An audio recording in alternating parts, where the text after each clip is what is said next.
Bonsoir mes amis, je rentre du chantier de Maison-Alfort sur ma nouvelle moto. Je roule à 120 km/h sur l'autoroute qui longe les bords de la Marne, quand d'un seul coup, le guidon part de droite à gauche. Surpris, j'ai un moment de panique. Je me cramponne de toutes mes forces au guidon qui me fait zigzaguer avec violence. Heureusement, il n'y a pas beaucoup de circulation. J'ai compris. Le pneu avant a crevé.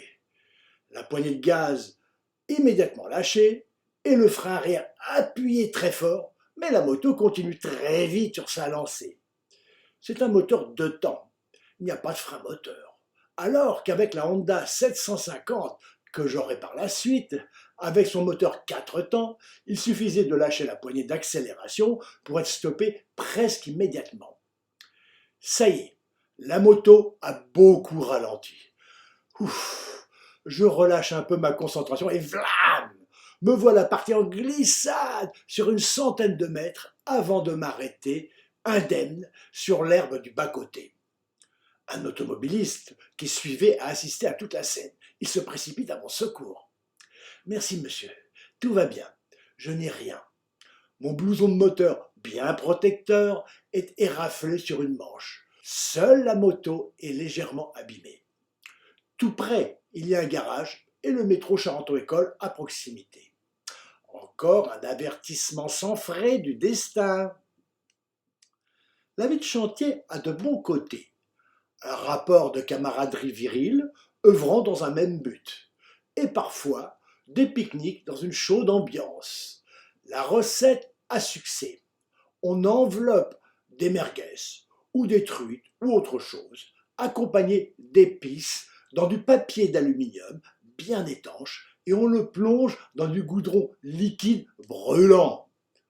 Quand on estime la cuisson à point, on retire le paquet dégoulinant. Le goudron se solidifie rapidement. Avec précaution, on retire la gangue qu'il forme, on ouvre l'alu, et on se régale.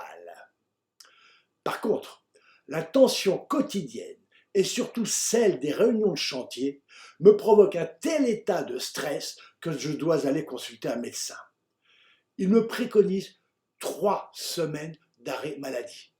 La direction de la GCE est furieuse, d'autant que mes relations avec les ingénieurs n'avaient jamais été vraiment bonnes, en raison des vieilles rivalités avec l'école des beaux-arts et les architectes. Je reçois un avis de licenciement pour faute grave sans indemnité. C'est parfaitement illégal. On ne pouvait pas licencier quelqu'un en arrêt maladie. Et quelle faute grave! Je prends un avocat et poursuis la GCE au tribunal des prud'hommes. Maître Michel Parussi, dont j'avais été le premier client, apprend que la direction a porté plainte contre moi pour cambriolage. On tombe dans l'abjection. Je suis peiné de voir que ma copine, secrétaire du patron, s'est prêtée à cette mascarade. Je serais entré par effraction dans les bureaux pour venir voler mon dossier uniquement. Dans quel but? La ficelle est trop grosse. Je menace de me retourner contre eux pour diffamation, entre autres. Réalisant sa bévue, le directeur en retire sa plainte. Il est condamné par le Conseil des prud'hommes. Après moins de 6 mois de travail, je touche une indemnité de licenciement de 3 mois. Je m'inscris au chômage. C'est la 2e fois que je gagne un procès en prud'homme. Quelques années auparavant, j'avais été engagé pour du long terme par un architecte, Reynaud, dont le cabinet se trouvait avenue Victor Hugo, tout près de l'Arc de Triomphe, au fond d'une cour verdoyante. Cet architecte avait été, dans les années 50, un des plus importants de France. Mais comme beaucoup de confrères, les affaires ne suivant pas, il avait tout perdu. Au moment de mon embauche, il essayait de remonter la pente. Plus rien n'était à son nom. Sa voiture et son hôtel particulier étaient au nom de sa femme. Il conservait quand même beaucoup de relations et travaillait sur des projets importants qui pourraient le sauver. S'ils aboutissaient, il avait beaucoup d'allure. Très très chaleureux. Venant des Beaux-Arts lui-même, j'étais un peu son préféré.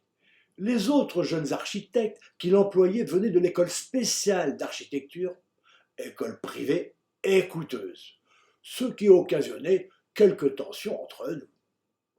J'étais très bien payé le premier mois. Je travaillais sur plusieurs projets au Gabon. Quand ils auraient abouti, je serais chargé de les suivre sur place. Deuxième mois, difficulté de paiement. On n'est pas payé du tout. C'est ennuyeux. Mais après le premier gros salaire, je peux tenir un moment. Et on comprend qu'il puisse y avoir des retards quand il s'agit de gros versements pour les projets importants. Le mois suivant non plus n'est pas payé. On commence à grogner ferme dans l'agence. Enfin, le salaire est assuré. Mais les 2 mois non payés ne le sont toujours pas. Mais les mois qui suivent, rétribués, mais le retard toujours pas rattrapé. Le patron nous fait alors une proposition très alléchante. Il nous dit qu'il se sent âgé et fatigué de devoir tout diriger. Il nous propose la création d'un consortium d'architectes. Nous ne serions plus salariés, mais associés, et rétribués en honoraires directement en proportion des bénéfices. On dirait un énorme coup de chance. La dizaine que nous sommes pourrait être catapultée dans la profession. On s'interroge, on se renseigne.